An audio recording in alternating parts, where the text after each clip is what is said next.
Then there's California, a podcast featuring members of the California State Senate Democratic Caucus in conversation about their lives, legislative priorities, policies, and other related issues that help make California exceptional. I'm Brian Green. The 2023 legislative session adjourned in September, and the 2024 session begins in the new year. And for the 7 freshman members of the Senate Democratic Caucus who were sworn into office only last fall, the months of work in between last January and this coming January have been ones of both opportunity and growth, of satisfaction and disappointment, of looking at the big picture and drilling down to the detail, priming their skills of patience and the art of negotiation. And on this edition of Then There's California, we'll get a glimpse of how one Senate freshman survived her first year in office and what the year just concluded and the year just ahead have impacted and will impact her as a senator and the community she represents. Freshman State Senator Aisha Wahab represents the 10th Senate District in the East Bay, including the cities of Hayward, Fremont, Sunnyvale, San Jose, and Santa Clara. And prior to her election in 2022, Senator Wahab served in local government leadership as a city council member and mayor pro tem of the city of Hayward. And she continues to make history as the first Muslim and Afghan American elected to the state Senate and one of a still small group of Muslim and Afghan Americans to be elected to office nationwide. Senator Wahab joined us for the first time on this podcast back in May as she was beginning her first year in office, and she definitely did not stay in the shadows this past legislative session and, in fact, wound up making more history by raising awareness and emotions all over the world with her legislation that would have made California the first state to include caste in the list of protected classes under civil rights laws. Senator Wahab thrives on doing the work and devotes herself passionately to the policy. She may or may not be ahead of her time, but she is absolutely determined to change her time. And we are here in Senator Wahab's district office in the city of Fremont in the East Bay. Privileged to have her join us again. Welcome back. Thank you. Thank you so much. Thank you for inviting us here to your district. Definitely. I want you to see whatever you can. I loved it. I mean, we took a little drive on the way from your workshop and just Yes. like, this is a beautiful district and it's nice to be back. How are you, by the way? How are things going this fall? It's been interesting overall. You know, I was kind of wanting to know exactly what do people do during the fall session. And I've learned a lot already on a lot of different policies. I've taken a trip to take a look at public safety in Norway and just the incarceration system over there. We've also had to deal with some losses, you know, whether it's a veto or also signed bills. So several of our bills that have been signed, pretty much every single one of my bills that have made it to the governor's office has been signed into law except for one. And obviously, you know, with world events and so forth, there's a lot of pressure from the community. They definitely want to see different things. And we've done a lot of good things during the holidays, you know, turkey drives, a lot of giveaways, a lot of legislative work that we've been trying to partner with our local communities. So we're very proud of the work that we're doing even in this fall session. And you hit on a few talking points here that we will definitely get into in the course of this conversation. Looking back at this 2023 leg year, having completed your first year in the Senate, when we spoke in the podcast earlier in the year, you shared how in your first weeks of office, you were feeling imposter syndrome and feeling yourself reactive and not proactive. I'm assuming that has changed, that dynamic, but have you hit your stride? Do you trust yourself? Do you trust your colleagues in the process, even more so? You know, I definitely trust myself in all of this. And I think that when I spoke to you, I was very genuine about how I was feeling. Even in the fall session, just waiting for bills to be signed or vetoed or whatever, that's still a learning process. You know, this entire year has been a learning process. Even this fall session where we're back in the district, I want to be as proactive as I can be. So it's still a learning curve in that regard. I think next year we're going to see it's still going to be the second year of a 2-year legislative cycle. So I'm still going to be learning. So I'm not 100% sure if I've hit my stride. I think I said that in the last conversation as well. But the goal is to do better, to do as much as I can for my district, for my state, and see where it goes. Well, 2023 was your first experience with the state budget process and the challenge of trying to meet the state's fiscal needs with, of course, your own district. You were able to secure, from what I understand, like $10 million in state budget funding for fiscal needs all over your district, which is pretty impressive for a freshman lawmaker. Can you detail some of the budget wins for your district and how they'll meet the needs of the 10? I want to give kudos to the Senate Budget Chair, Nancy Skinner. I think she's phenomenal. She's my seatmate as well. She's also a little north of us. So Nancy has always been a great ally and a mentor to me. So I want to give her kudos because I know that this budget cycle was really rough. But, the budget wins that we've actually accomplished, I care about the most vulnerable communities and large projects, right? Really having the most bang for the buck. So some of the budget wins have focused mostly on housing, overnight shelters, a program that's very near and dear to my heart, the HEART program. It's the Hayward Emergency Appropriate Response Team. And I started this as a Hayward City Council member. It's basically that if somebody calls 911, that they have an appropriate response to it. So if it's a mental health call, if it's a homeless call, if it's something like that, or if it's a public safety call, that the appropriate team or appropriate resource goes to that particular call. And that was a pilot project. It's very innovative. It's very, forward thinking, very proud to partner with my local city. And I think we gave for the city of Hayward easily over $2 million, something like that. I think almost $4 million. And again, Hayward is the least affluent of all the cities for the most part in my district, based on size, if you will. And throughout the district, we want to spread the love. I always say share the love as much as possible. But it was our first time. It was our first cycle. And I do a lot of updates for the local city councils and to the public. And I tell them, this is very much a benefit of what I can potentially do in partnership, but it's not guaranteed. I put in my request. The budget chair on the Senate side has to negotiate with the Assembly budget chair, and then they have to negotiate with the governor's team. So it's not guaranteed. Things get cut off, even if I prioritize it, but we fight for our district. And that's the number one thing that I want to do. And I'm assuming when you come back in January, that fight's going to continue, obviously with a different kind of budget, perhaps even a more stressed budget. Yes. But still there are priorities and needs here that need support. Yes, 100%. And, we focus on infrastructure. We focus on, for example, a youth center. We focus on, again, the most vulnerable things that we can kind of provide for, and those programs that are a little bit delayed or not prioritized as much, we want to prioritize. And we have a new system in our office that every single city, has to submit their budget request earlier, so we can be able to talk about it and advocate for it and see, one, do we really support this ourselves? So there's a lot of different cities that have a lot of different interests. And again, our district is so diverse that they're all in different needs, right? So some need more infrastructure support, whether it's Wi-Fi, whether it's fiber optics and things like that, where others need more reentry services and housing and overnight shelters and much more. So I really just try to kind of cover some of their big projects and the things that are really directed towards the most vulnerable community members. All right, let's talk about one of the key issues here from this last year, which we've both touched upon, SB 403, the CAST bill. Your bill created, as we said, global headlines and a real teaching moment, I think, for the world as well, for many of your colleagues, and for those who have never heard of the complications surrounding this hereditary social classification. CAST wasn't on the radar of many Californians a year ago, and then with your bill, it wound up right on their doorstep. The bill was debated, amended, passed out of both houses, sent to the governor. He vetoed it because he said it wasn't necessary. So you have said that the bill shined a light on this hidden form of discrimination. Is that all you want to do, is just shine the light, or do you want to keep fighting on this and make this a reality?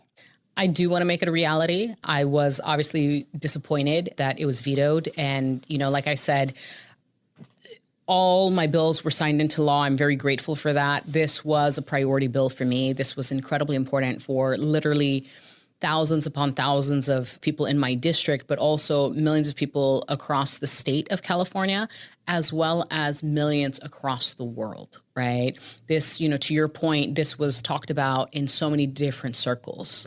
There are people at the federal level that want to carry a bill like this. There are people in other countries that have reached out to see if they can carry a bill like this, as well as in other states in general, right? Not just across the nation, but... Well, even I know the city of Fresno has adopted the implementation regarding caste. Yes. We've talked about Seattle before, and I think even a couple of the universities have adapted policies. So somebody's paying attention. Yes, it is a real issue.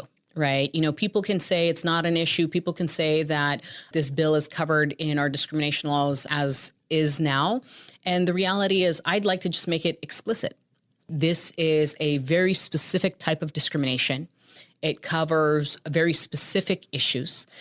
It is in the shadows. And I think that when people say, oh, I've never heard about this and I've never, done this. And I have colleagues that were like, we had to Google it and so forth.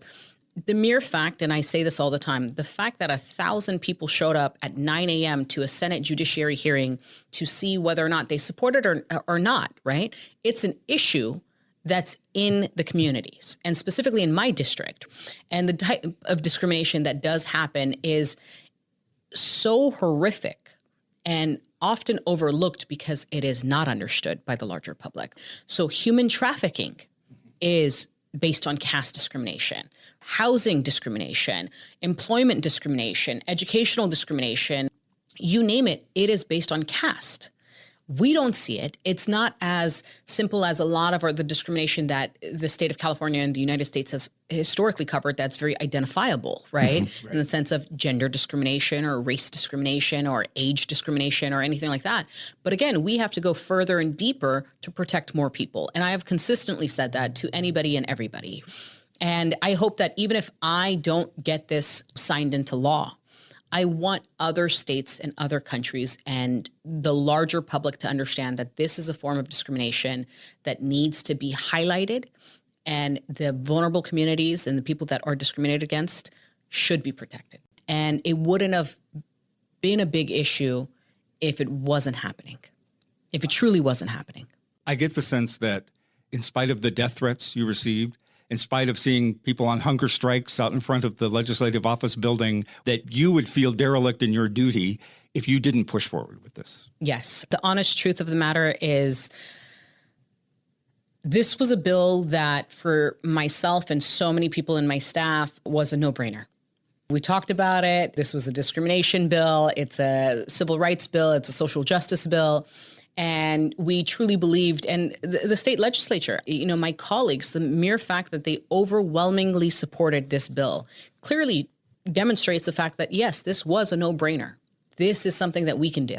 And, opposition has stated that they will do X, Y, and Z to me if I continue moving this bill forward and so forth. And my colleagues have asked, would you carry this bill knowing all the things that you've dealt with? And I said, yes, without any hesitation, 100% yes. And the reason why is because at the core of what I do and every single bill that I try to carry, I ask people all the time, does this help people or does this hurt people? And if we can help people, we want to carry it, number one. And number two is when we talk about representation, and I sometimes get kind of annoyed when people talk about representation because it is not checking a box. Yes, we can check all the boxes and that's great. And being the first is great and so forth. But what do you do when you are representing a community? And for me, it was elevating the issues of communities that have historically never been represented. And that's what we did. Who else would bring a caste discrimination bill forward? Right. Who? And who else would make the community feel comfortable enough where they understood the issue well enough where there's no judgment, there's no discrimination, there's no bias, there's no anything. But it's like, I hear you, I see your pain, I see the struggle, and I want to elevate your issue. And yes, it may not be mainstream because larger public won't understand it, but it's an issue that affects my district and my communities. Thank you for sharing that. I know another issue that's close to your heart is restorative justice and prison reform.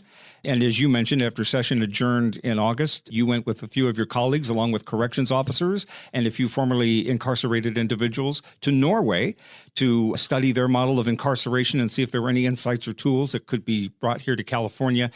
From what I've read, Norway overhauled its correction system in the 90s, and now their approach is vocational training and education.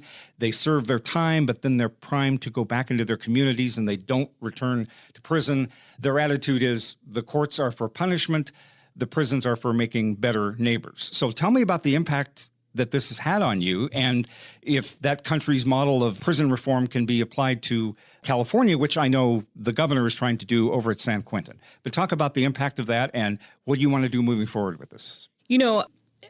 I'm one of those people that need to see it to believe it in a lot of ways. And with public safety and as chair of public safety, you want to be cautious as much as possible. You do not want to run foolish bills just because it's the talk of the moment, right? And I've done that consistently, both on council as well as chair of this public safety committee in the Senate. The reality is that Norway is very different than the United States and California as a whole. They have social services built into every step of their society. You know, whether you're talking about healthcare, whether you're talking about aid, whether you're talking about housing, you name it, we don't have those systems in place per se, or not to the level that maybe we should. So that's one piece of it that, you know, we can't necessarily mimic unless it's over a certain amount of time with a vision. You know, Norway even stated that a lot of the guards there stated that this took 30 years. There's a saying in business that culture eats strategy for breakfast, right? And the honest truth is that to change culture, it has been, you know, talked about that it does take 30 years to change culture. It takes a generation literally to change culture, right? Yes. And I do believe that. So we have to have a big picture vision. And, you know, some of the problems that we see in our just, let's say, political sphere is that as electeds, we sometimes want quick wins. You know, we need to be able to show that we've done X, Y, Z. And, you know, people have term limits and they get pushed out of office and they have to figure out what they're going to do and so forth. And I think that's detrimental to big picture thinking in policy. And so the advocates really have to own that space of it, of what is the big picture. And I haven't really seen that either from the advocacy side. And yes, you know, we want to have a better prison system and justice system as a whole in California. But what does that look like? Everyone has a difference of opinion. But for me, what it really looks like is that we do focus on rehabilitation and reforms. And yes, there are people that commit crimes, and I am very big proponent of enforcement of the law. It's very well documented. I did support even a Republican bill that came through the Senate Public Safety and eventually was signed by the governor. That was the human trafficking legislation. Yes, right. For me, there's no reason not to support a bill that harshly punishes an individual that traffics children. And advocacy groups can talk about it all they want. The reality is that we do need some penalties on very terrible crimes. But as far as the Norway model, realistically, in a nutshell, they've kind of adopted this model where they divide the sentence in thirds. So the first third is definitely punishment, and this is the system, and you're going to have to fall in line and so forth. The second third of the sentence is, you know, we're going to trust you more based on your behavior. In the last third, do you get more privileges? Are you working to be a good member of society and so forth?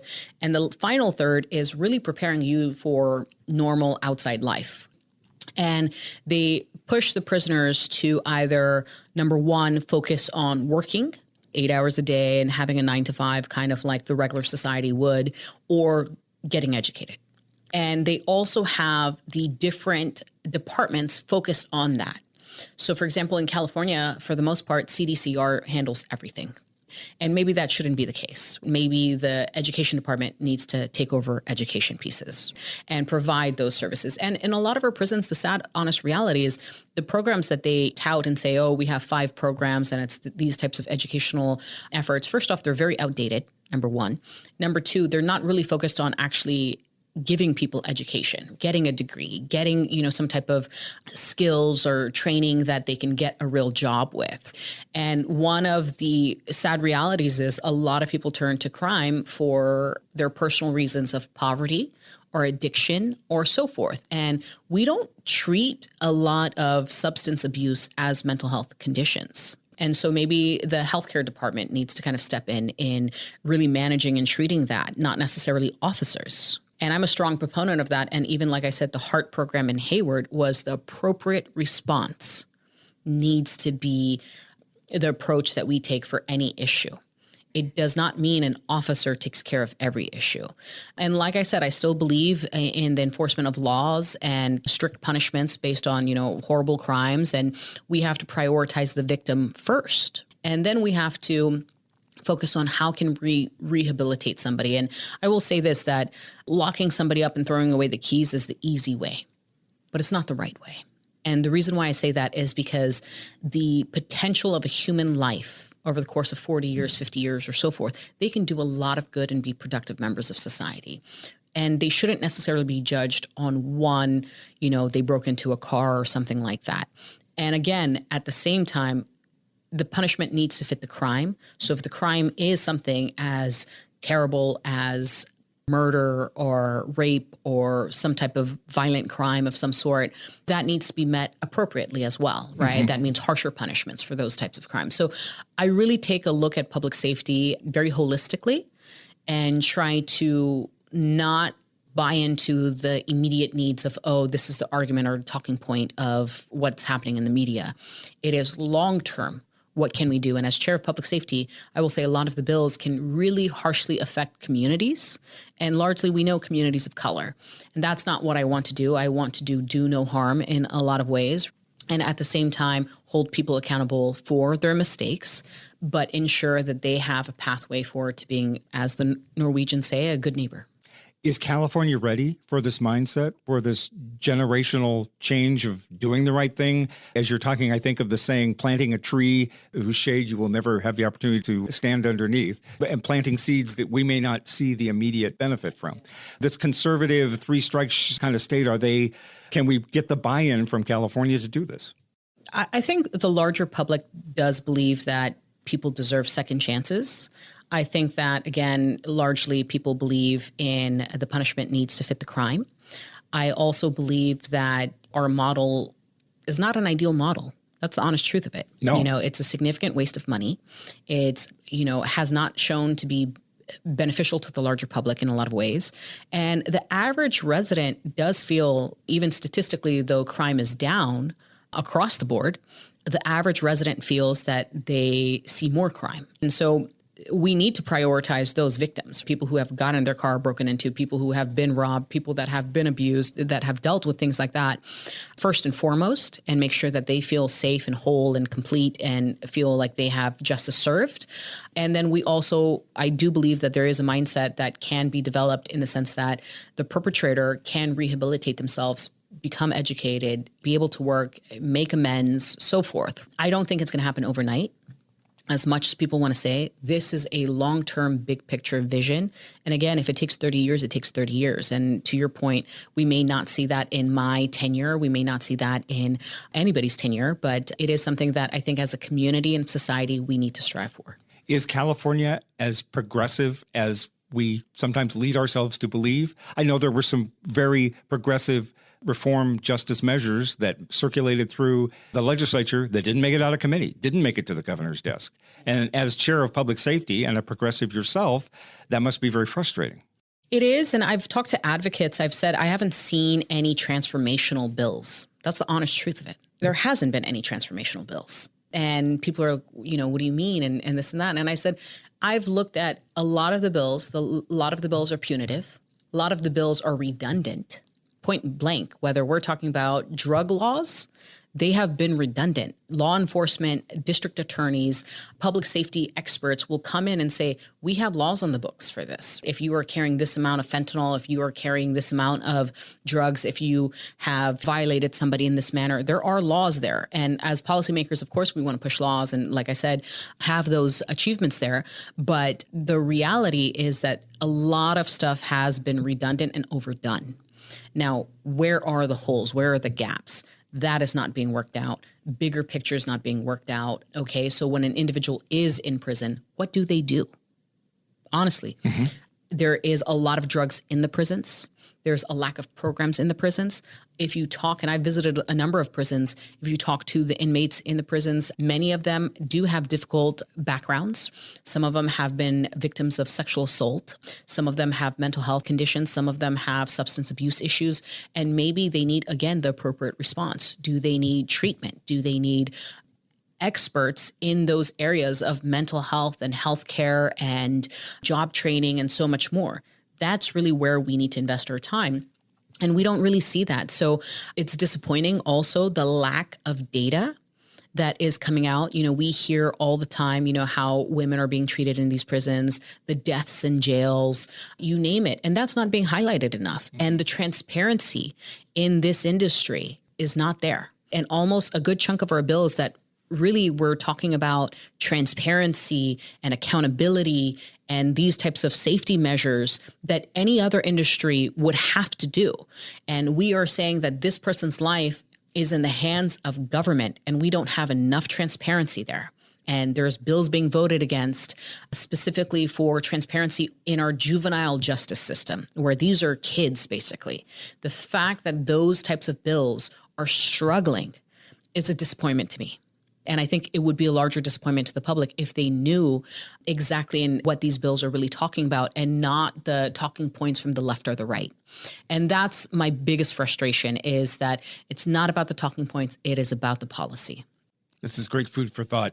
You mentioned last time we spoke, as chair of public safety, you were going to be pushing a package of reformative justice legislation for this next year. Is that still on your schedule of things to do for 2024? Definitely. And I think, again, it's all in bite-sized pieces because that's how our system works. And I think that there's a number of senators that would like to carry, I'm going to say, a significant package regarding some of these issues. I think that there has been obviously some work amongst some of the senators to really tackle the issues that are a priority for the public. I think that people will need to see it may be carried by multiple different senators, but it's a holistic package in one arena. And I'm looking forward to that being announced hopefully in January, February. And that's not all. There's the package that, we're all working together on, but there's individual efforts, on my part, as well as some of my colleagues that sit on this committee that are trying to push. For me, I think that the most important things that I'm looking forward to is mental health. I think that is extremely important. And I think that we need to kind of push that a little bit more because that is an area that is deeply missing when we had a lot of the state hospitals shut down and things like that. So I want to see what can we do to provide the resources and the level of support that these families struggle with. Because I'm going to be very honest, mental health, a lot of people think whatever they've seen or, potentially an unhoused individual on the street and so forth. But the harsh reality is that if you are dealing with a loved one that has a mental health issue, you are struggling to provide them the services they need to get the treatment they need, the resources, the medication, the appointments and so forth, while trying to maintain your job, your household, your family. And eventually, a lot of people have to choose what they're going to do. And this is the part where I do believe that the state needs to provide more services and the counties need to go above and beyond, because social services is really provided by the counties, but we also have a say in it. So I really want to focus on that particular piece of it. Let's talk about the 10th District. I joined you earlier at a small business workshop in Fremont, not an atypical constituent service from a senator, but obviously it's something that benefits the district, benefits the small businesses. What's unique about the businesses here in the 10th? Their challenges, their existence, their economies that you want to showcase and help with a workshop like this? This workshop was, I hosted it with the Fremont Chamber of Commerce. The chamber actually stated that they actually haven't had this done before. So I'm very happy about that, number one. Number two is the fact that I represent Silicon Valley. That's the honest truth of it. And Silicon Valley leads the world in technology and advancements and you name it. And we are extremely diverse in regards to who works at these companies, who leads these companies, the thinking of, the goals of these companies and so forth. And at the same time, there may be small businesses that have 5, 10 people that literally can push $1 million, push, $5 million, push $10 million. And we also have businesses that are far smaller that, maybe make 100K in profits or 50K, right? Or, is out of somebody's garage and so forth. So business is as diverse as, our state is. And this district in particular is extremely diverse. We do have the big tech companies, but we also have people that are struggling with paperwork and getting the resources they need and so forth. So my goal is to bridge the gap. We also focused on cybersecurity, which I don't think a lot of people really focus on, including the business community in other districts, but we have to focus on it. And we had the Department of Homeland Security officials come in and have a segment where they're talking about cybersecurity and privacy and so forth, because when you have businesses like technology, you are going to have a lot of different things that you deal with that aren't necessarily the same issues that you deal with in retail per se, or brick and mortar companies. And our technology is advancing, and I just want to be able to provide the resources that are not as readily available or obviously available to businesses and entrepreneurs. One thing I was really pleased to see, considering that the 10th District has the highest number of Afghan immigrants in the country, there were a lot of faces of color in the audience, which is a positive thing, meaning that they have ownership of their community and their customers come in and see, candidly, someone who looks like them behind the counter. Talk about that. Our district is incredibly diverse. It's also one of the most populous Senate districts in the state of California. For example, I believe it's 55% Asian, but that Asian is so diverse. As Afghans, I'm Asian. A lot of people don't actually assume that, but, Asian here. We have a large Chinese Vietnamese community, large Filipino community, large Indian community, large Asian community across the board, including Iranians and so forth. And we all come, especially the immigrant community, comes from different backgrounds, different situations. Some come here on visas that are primarily catered towards doing business and starting something, some type of business that really helps the economy and so forth. And others come as refugees that don't speak English, that don't have necessarily the same resources and so forth. And I'm very cognizant of that. I genuinely try to help the most vulnerable. But that saying of, as the tide rises, all ships rise as well, right, something like that. The tide lifts all boats. Yes. I always mess up sayings, right? It's like the worst habit I have. And the honest truth is that we have a lot of different needs, and the community is incredibly diverse, including our Latino communities that do so much throughout the district. And so, yes, there are a lot of entrepreneurs. There's a lot of employees, and I try to balance the needs of both. I also want to support small businesses the most, right? They are the backbone. As you heard me say, they're the ones that donate to the soccer teams. They're the ones that will host things and provide refreshments and partner with the nonprofits and so forth more readily than some of the larger institutions, right? Mm-hmm. And yes, we do actually partner, with, we have the 49ers here. We partner with AT&T and Kaiser and, you name it. So my goal is to build that relationship with everybody and make sure that everybody is able to help each other out too. I saw on the real estate platform Zillow, they listed Fremont as the most expensive place in the Bay Area to buy a home, due in part to a lot of people working in Silicon Valley want to move out of the direct area of Silicon Valley and find a home here. But the typical Fremont home, Zillow said, it was valued at $1.4 million. And we have talked about housing affordability previously and a little bit here already. What's your reaction to this number one ranking of housing is just so desperately expensive?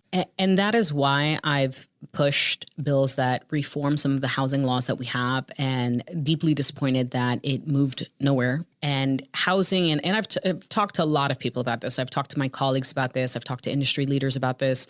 Housing is the number one issue almost in every single city in their respective surveys. Housing and homelessness. We are seeing our senior homeless population grow. It's expected to triple within the decade. And those are individuals that have worked their lives, right?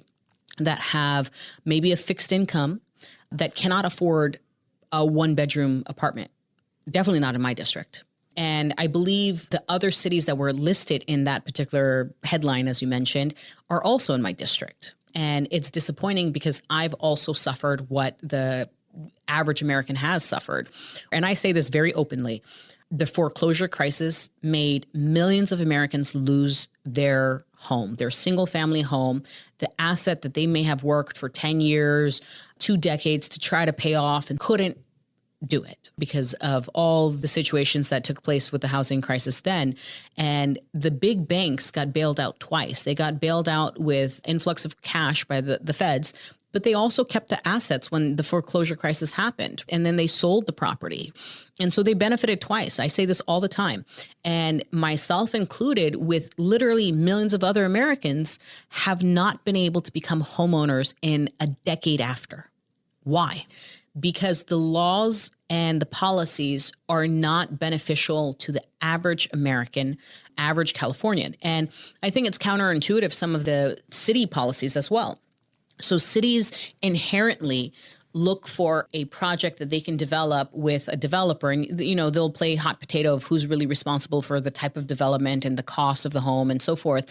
But the reality is that most cities are hitting their market rate housing and above market rate housing, regional housing needs allocation numbers, but they're not hitting their moderate rate and low and extremely low income housing numbers because they benefit off the property tax of the higher cost home, which is what they want to sustain their workforce and their services taxes and so forth. That is a direct conflict of interest, my personal opinion. And then as far as, rent control, people have made it into a dirty word and things like that. And that actually helps some of our most vulnerable communities. A lot of the landlords will say, oh, well, they're going to stay in a unit for too long. That's called housing stability. Right. We would want that. And the landlords can still increase their particular unit year over year based on their city's ordinance, whether it's 5%, whether it's CPI, whatever the case may be. And, everyone talks about, oh, in 2019, we handled rent. We have a rent ceiling in the state of California. That is set to expire, number one. And number two, it's a max of 10%. People on fixed incomes do not get a 10% increase year over year in their income. People on union jobs, including our police, do not even get a 5% increase year over year guaranteed, right? So what are we doing? Who are we benefiting? Housing ownership, home ownership has dropped significantly in the state of California.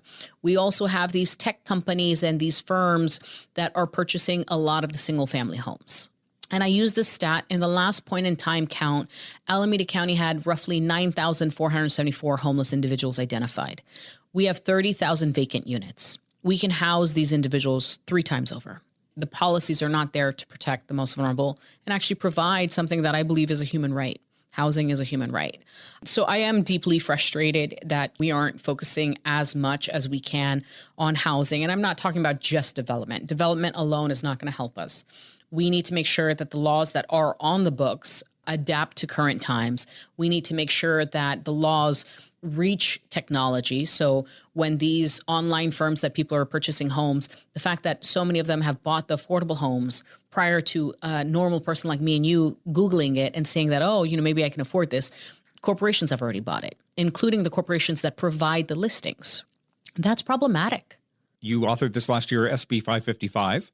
That the governor signed to develop a study on a social housing program that really gets to the point and the problems that you're talking about here, housing for low-income people. Because obviously the problem is contractors, developers, they're in for the money. They're in for the profit. They're not in to provide the public service of housing.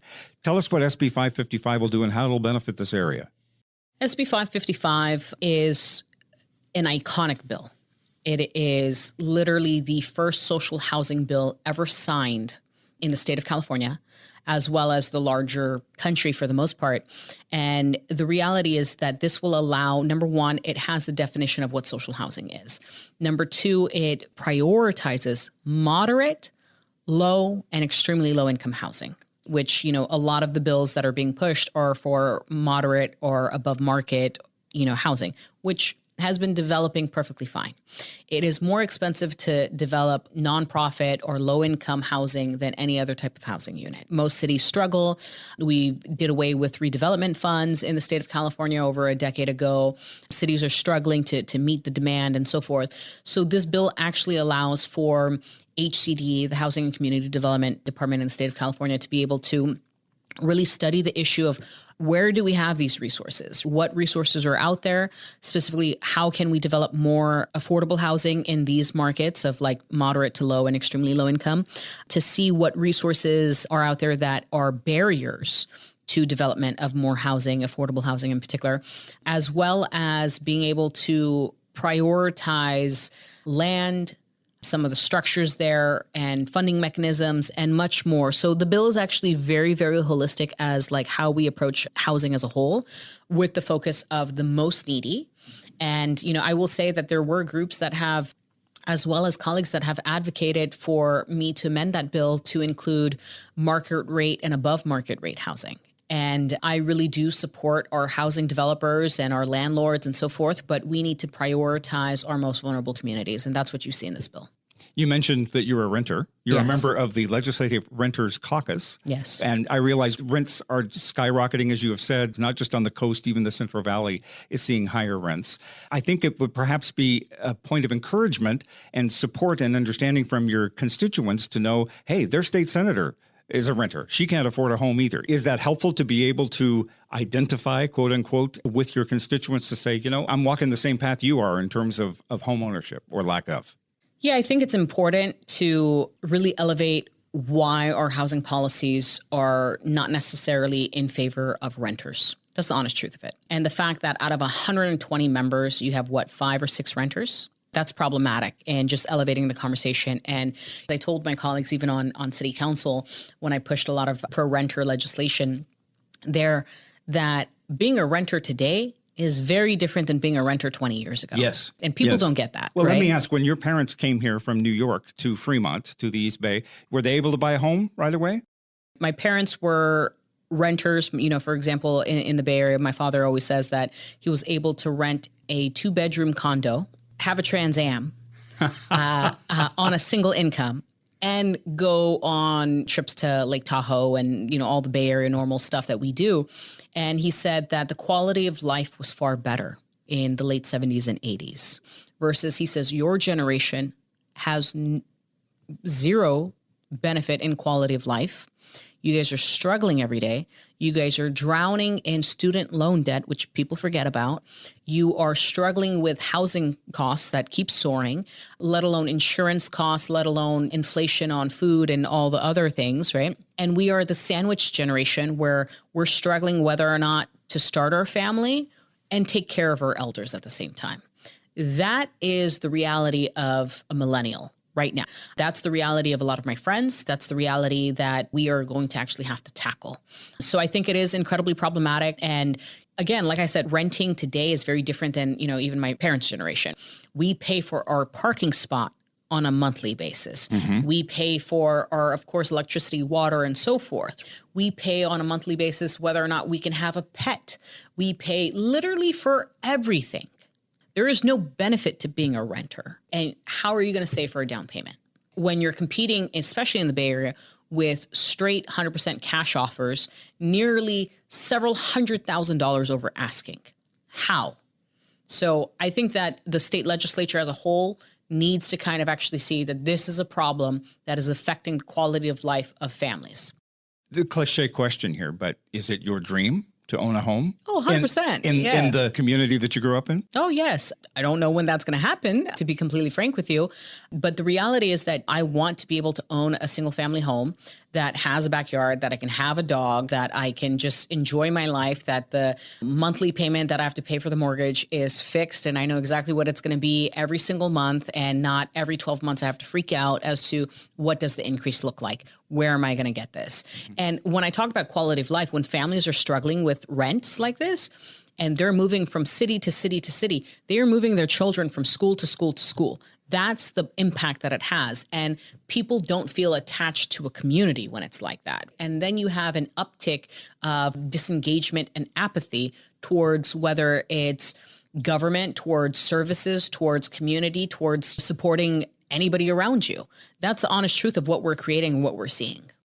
Speaking of the 10th District here, ran across a movie that was released this year that profiles often difficult challenges and the loneliness faced by the communities and individuals of the Afghanistan immigrants, the diaspora, particularly here in the 10th District. And it actually was filmed here. It's called, appropriately, Fremont. And the main character is Donya, a young Afghanistan immigrant. She was formerly a translator to the American military, one of the few women translators, came to the U.S. following the Taliban takeover, and her new home is in Fremont. They filmed it in Hayward. They filmed it in Fremont. They filmed it in Oakland. It's black and white. It's a very tender and sweet movie. Knowing I was going to talk to you, I watched it last night just to be able to see it. And there's one scene near the beginning where she's standing out smoking a cigarette with one of her neighbors, and her neighbor looks up and says, at the night sky, he's smoking a cigarette, and he says, "Don't you feel like the stars always change here? They don't stay in one place. In Kabul, they never changed. I used to smoke every night from the same window. The stars were where you left them the night before. I didn't see them change one single time.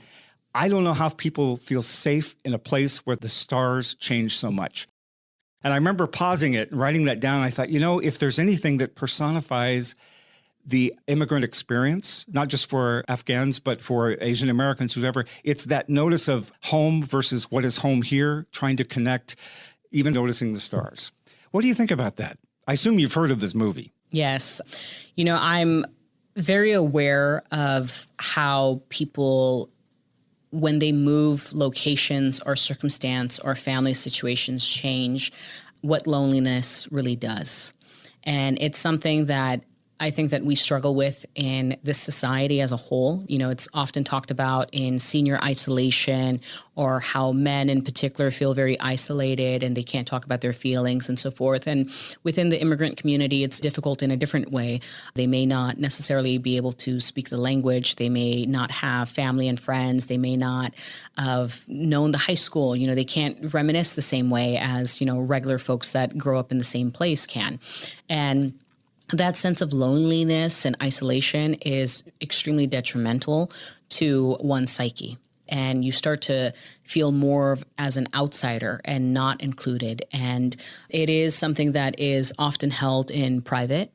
It is something that really does affect a person's well-being and mental health and depression and so forth. And specifically with the movie, I will say that the larger Afghan diaspora have struggled. And I said, for example, as immigrants come to this country, they come with different types of backgrounds, right? Some speak English and know that they're going to have a job and a career and funding and so forth. And others are struggling as to, I got $5 in my pocket. How am I going to pay for anything, let alone kids or anything else? And within the Afghan diaspora, specifically, as you reference, a lot of the folks that have come here, the women struggle the most. They struggle the most because, one, the culture is a little bit more conservative to begin with. And, women aren't freely allowed to go out and do whatever they need to do as much as some of the men. And of this new wave, and again, each wave of the Afghan diaspora is very different. My parents' generation, for the most part, well-educated, very westernized, very focused on how can they help their families, and a lot of freedoms and respect for different people and women and so forth, and not a religious community at that time. And the wave that has come after the Taliban and after 9/11 are deeply religious, deeply conservative, and can't even communicate or relate to the Afghans of the previous diaspora. And so there are some issues there. And when I talk about the women, one of the things that really actually does play a part in this district, and it's not just Afghan women, it's a lot of the women that come from immigrant communities. They have dealt with domestic violence, PTSD, sexual violence, and at the same time, many of them have committed self-immolation, and they're committing suicide in these horrific ways. And so we have a number of domestic violence shelters here just in the city of Fremont, let alone in the Tri-Cities that cover these couple cities around the area. And it's not talked about. And it is largely because of isolation, because sometimes they may have an abusive partner, or they are not able to get a job or communicate or do anything, because how can you do anything if you are so isolated? And so that's the harsh realities of, a lot of the work that I've done in the past as a board member of a couple of different nonprofits. As an Afghan, obviously I hear a lot of the stories myself, and family members and friends of family and so forth. And my district director is a licensed marriage and family therapist. And as a therapist, she deals with the new arrivals significantly on her time off. And some of the stories are so horrific. And this movie sheds a light in a very lovely way of a little bit of the isolation. I think that the reality is far harsher. Wow, thank you for your insight on that. Final question, moving back up to Sacramento. You guys hit the ground running in January for the last year of this 2-year session, 2024. Notwithstanding the bills and policies we've talked about, what do you want the year to look like? I always want it to be a positive journey. And I think of my life as a journey in a lot of ways. So, where I've been to where I'm going to, I try to stop and smell the roses and really just kind of absorb what I'm doing. And so the first year, it was a learning lesson in so many different ways. One, how do you chair a very vital committee as public safety? How to meet all of the members that you're going to call a colleague. How do you make a bill become a law in the most basic way? You could read all you want and understand it from a intellectual way, but doing it is very different, right? And I think the emotional journey was, definitely took a toll in so many ways for me too. We've dealt with so many threats and you name it, based on. It's been an incredible year, extraordinary year. Yes. And so, just making sure I staff up and my team is healthy and happy, and then I'm doing the job of the district and also taking care of myself in some ways. So I think that those were a lot of lessons learned for the first year, and going into the second year, I want to be a little bit more in control of my schedule. Make sure that my team has what they need to get things done, to have a proper cadence of what, my week looks like and so forth, and pass good legislation that helps more people, right? My goal is to hopefully be able to pass more impactful pieces of legislation in areas that people care about. Well, good luck with the journey. I know you won't stop learning as you move forward. Thank you so much for your time and this discussion and being so gracious, you and your staff, and hosting us down here in the district. And it's a pleasure to talk to you and get to know you as the time goes on, and hope we can do this again when you guys come back sometime in the new year. So Definitely. Thank you. Thank you for joining us very much. Thank you. State Senator Aisha Wahab from the 10th District in Northern California. And that is a wrap for this edition of Then There's California. We're a production of the California State Senate Democratic Caucus, with technical assistance and production support from John Roman, Brian Shadden, Michelle Baker, McLeana Woods, Blake Cooper, and the graphic design artistry of Tim Davis. From the city of Fremont in the East Bay, I'm Brian Green. Thanks for listening to Then There's California.